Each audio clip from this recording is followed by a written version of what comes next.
Vishnu, the Hindu god of the Hindu Trinity, Brahman, Vishnu, and Shiva.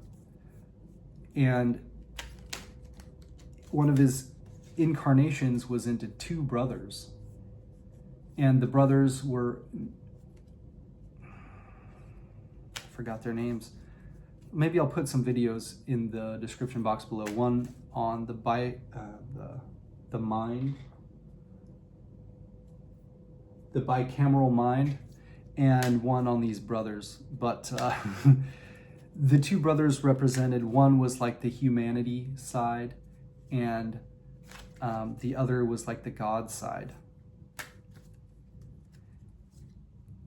And that was kind of the lesson. It's interesting that a god in that mythology incarnated into two people, but then they reincarnated in a new age into Krishna and another guy who had a bow and arrow.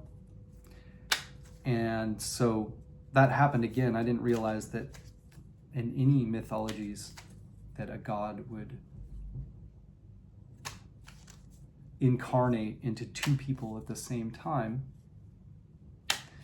But that concept is interesting because it also brings into that idea, that right side hemisphere of the brain, where if people were before that time operating almost like in a tribal mentality where you couldn't differentiate yourself from the tribe. You were a part of that, and there wasn't the ability really at the time for people to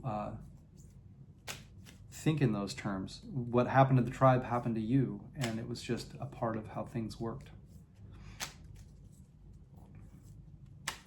So either extreme isn't ideal, and now that we have access to eating from the tree of knowledge of good and evil,